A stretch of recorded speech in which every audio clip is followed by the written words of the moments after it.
Assalamualaikum warahmatullahi wabarakatuh. Kembali lagi bersama saya kawan-kawan di channel saya Agus TG. Di depan kita ini ada pohon Piprik retusa yang masuk step kedua ya kawan-kawan, setelah video pertama yang saya lakukan pemahatan di video pertama lalu, dan ini masuk ke step kedua untuk pemahatan yang kedua. Nah, seperti ini ya kawan-kawan.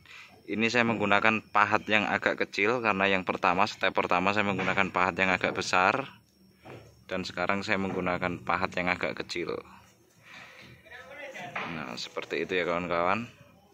Nah, ini pahatan yang pertama sudah mulai, kambiumnya sudah mulai jalan, dan saya lanjutkan dengan dengan pahat yang agak kecil untuk menyempurnakan hasil luka dari pahatan yang lama. Seperti itu. Contoh kambium-kambium yang sudah jalan seperti ini. Nah, itu sudah mulai jalan, dan ini. Nah, ini sudah mulai jalan ya kawan-kawan. Nah, seperti itu. Dan sebagian sudah mulai agak mau tertutup.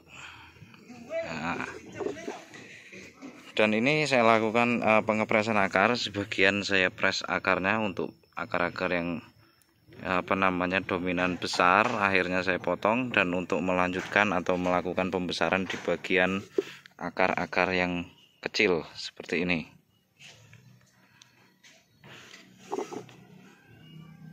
Ini sengaja saya belah untuk merapatkan saja seperti itu.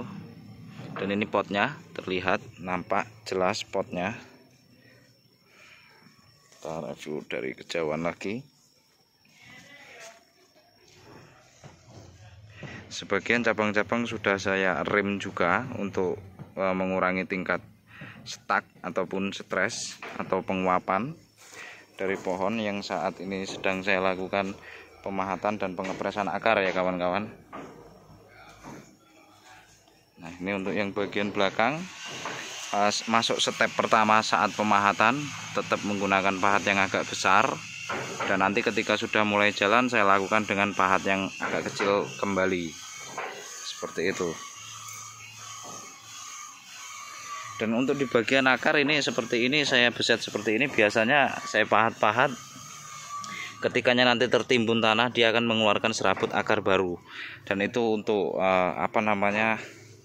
istilahnya model sistem cangkok, tapi tidak keseluruhan, tapi setidaknya ketika ada akar baru untuk membantu peremajaan akar serabut baru, ataupun memberi kekuatan tersendiri untuk bagian akar agar lebih maksimal dalam memberi asumsi makanan ke bagian atas seperti itu. Nah, ini potongan-potongannya. Ini penampakan dari belakang ya kawan-kawan, seperti ini.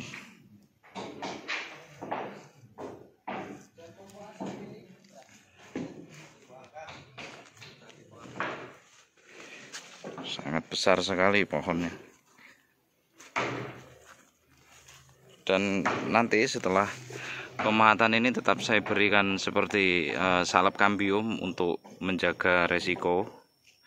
Dan di situ sudah ada medianya yang sudah kita aduk untuk mengisi. Ini kan dikurangin 2 batako ya kawan-kawan. Nah, ini batakonya dikurangi 2 batako, dan nanti setelah selesai semua saya melakukan rehab di bagian atas, akan saya timbun menggunakan media lagi. Jujur, praktek seperti ini sebenarnya sangat beresiko, namun harus benar-benar memiliki pengalaman yang benar-benar punya pengalaman lah intinya. Tahu tekstur media, tahu kondisi pohon, itu wajib diperhatikan saat melakukan eksekusi atau melakukan praktek hal-hal yang seperti ini. Karena ini jujur aja kawan-kawan, melakukan hal seperti ini itu sebenarnya emosional dari diri kita sendiri, dan dipadu dengan mental dan pengalaman itu wajib. Jadi tidak sembarangan untuk melakukan seperti ini, karena ini sangat beresiko. Apalagi pohon bukan punya kita sendiri kan, pastinya itu kita hanya bekerja memberikan yang terbaik agar si pemilik pohon tidak kecewa, dan nanti hasil akhirnya pohon ini insya Allah akan baik, amin. Seperti itu ya kawan-kawan. Dan untuk metan, ketika seperti ini sudah dibongkar seperti ini, metannya saya menggunakan media pasir sungai yang sedikit kasar, tidak menggunakan pasir sungai yang lembut, saya menggunakan pasir sungai yang kasar. Kemudian nanti tetap diberi puradan keliling. Mungkin untuk ukuran segini saya menggunakan puradan sekitar 2-3 bungkus untuk diaduk rata di media dan ditaburkan di pinggiran-pinggiran akar seperti ini. Tetap saya doping dengan pupuk slow release. Biasanya saya menggunakan pupuk slow release yang kalau untuk di ground seperti ini saya menggunakan pupuk slow release yang kiloan, bukan yang seperti Osmocot ataupun Dekastar ataupun Anderson, bukan. Ada yang jualan itu di toko-toko online banyak, itu yang kiloan. Jadi tidak terlalu beresiko kalau yang kiloan, tapi kalau yang kiloan untuk diberikan di pot sedikit beresiko kalau kita tidak tahu dosis ya kawan-kawan. Seperti itu. Dan tetap pupuk organiknya saya menggunakan pupuk kotoran sapi dan kambing yang sudah difermentasi. Oke kawan-kawan, sekian dulu saya mau melanjutkan untuk penanamannya. Semoga video ini dapat bermanfaat bagi kawan-kawan semua. Saya tetap sharing, tetap semangat untuk memberikan pengalaman sesuai apa yang saya lakukan di dunia bonsai.